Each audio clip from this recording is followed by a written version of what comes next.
little windy this morning, so hopefully you can hear me. This is Stacy with Gooseberry Bridge Farm, and I am out opening the greenhouses, and it is the middle of April. Just a couple weeks until our plant sale, and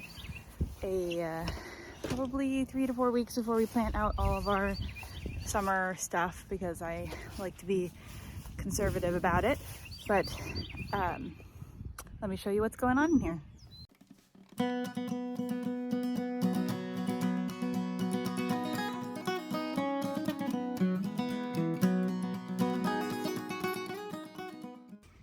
can look through our new window back here and see all these plants. I will go in there a minute. I was a little nervous to peek in the window this morning because we were forecast to get to 34, 38, 37, something like that, mid-30s last night. But as I've mentioned before here, our microclimate is colder than whatever they say. And normally, or before we potted up all the peppers, which there are peppers in here also, I had these heaters in the other greenhouse. The peppers definitely grew a lot faster with me keeping the temperature where they were when they were small, above 50. I did that by making this tunnel here. I shoved all the peppers in it when they were still in their smaller pots, and trying to make sure I don't drag my hose on things. Anyway, all the peppers were in here in the smaller pots with the heater and the tunnel closed, and I had a thermostat on it, so the heater would kick on whenever it got too cold, which that was in March, so it was getting too cold frequently. If you were doing this on a smaller scale in a greenhouse, you could make a similar box or something to put them in with just a light bulb to heat it, which is way cheaper than running the space heater all the time. Sorry, I'm just pointing you guys at the window. Anyway, running a light bulb heater in a smaller space is what we've done in the past, and it works great. So I better put the phone down so that I can not squish my plants with this hose. Well, this is disappointing. I guess we did get frost last night, which I suspected based on the temperatures in the greenhouse that I didn't know, but these were our potatoes. They aren't supposed to be that color. These all froze. I could have covered them had they predicted frost. The stems are still hard, but I mean, they'll grow back. They're potatoes. I'm trying to find one that was covered to show you guys. Those are too small. This sucks. I will definitely, we have a forecasted probably 34-degree night next weekend, and I will have to cover my potatoes. The onions are fine. They're over there. They're beautiful, but the potatoes all came up because we had a really warm spell. But oh, that's gonna set them back. The stems are hard, so that's probably okay, but yeah, I don't even know. Those leaves don't look good. That is not good. They're all like just soft and mushy. Oh, there's our shed. That was a major windstorm without any rain. It was kind of weird. That tore apart our tent shed that I've talked about in other videos. It was partly because the kids kept leaving the door open, and so the front became unstable. Our neighbor has the same shed, and it was fine. But that sucked. So we have no storage, and I was gonna show you what's in the small greenhouse, but first I'm gonna go check my other potato. Looks like they are also frozen. Oh, so this is our other onion and potato bed, and it's kind of windy. Yeah, these actually will look even worse. Those look pretty bad. I had some asparagus that's probably frozen. Could have picked all the asparagus. This is all peas, they're fine.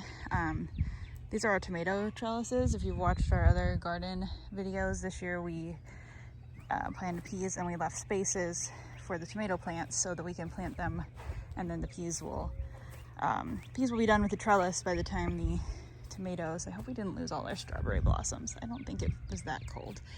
Anyway, there's also peas here. These were direct seeded.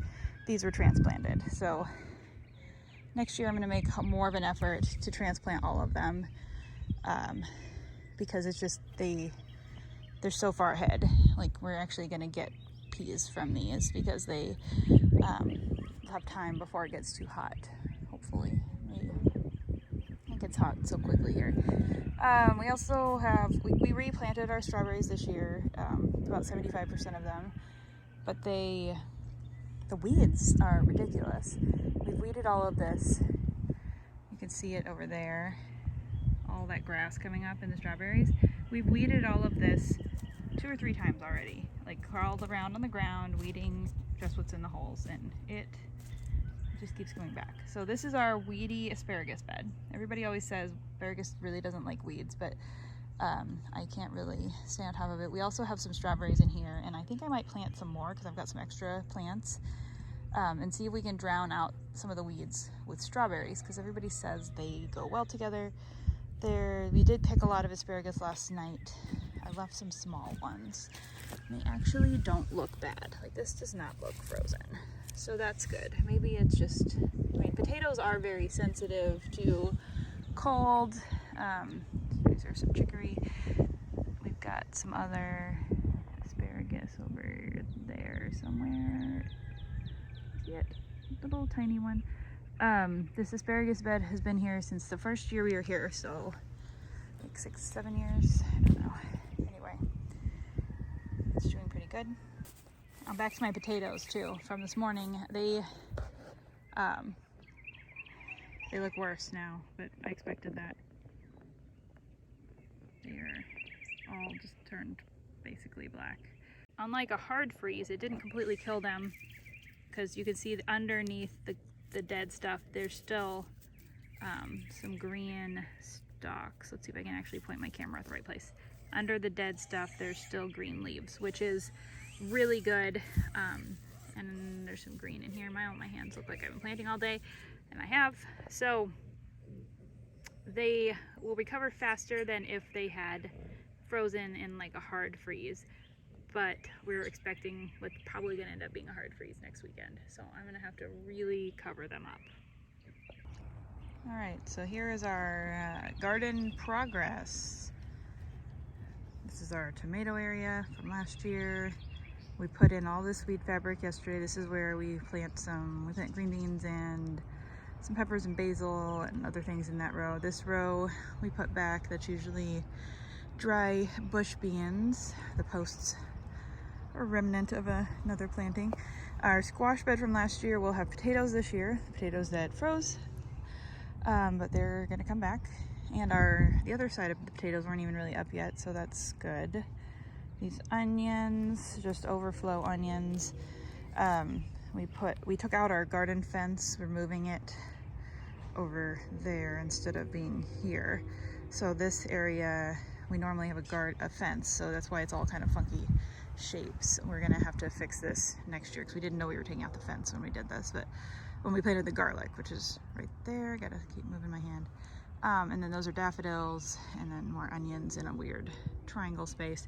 This is gonna be our new squash area. I need to add some like rabbit poop and stuff under this fabric, but didn't yet. And then we're gonna do a long row of something here, probably okra, and then we have a row of tomatoes, and then this little area to cover.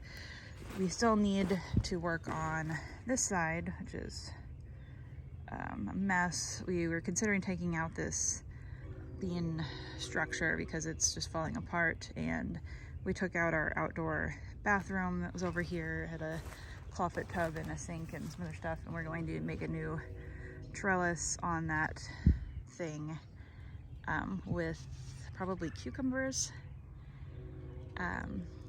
and these are buckets full of gravel, and we need to mow, obviously.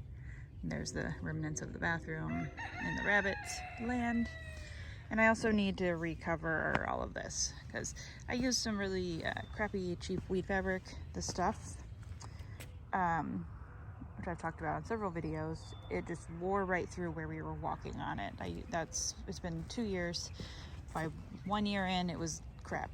This piece has been here since 2020, and this is a major traffic way. This is the main path through the garden. You can see where it got to the cheap stuff, it just wore right through. But then on the good stuff, which I will link in the description, it's fine. We also have this area to deal with. This was our original strawberry bed, got taken over by weeds, and then I had to cover it just to reclaim it. And that was 4 years ago.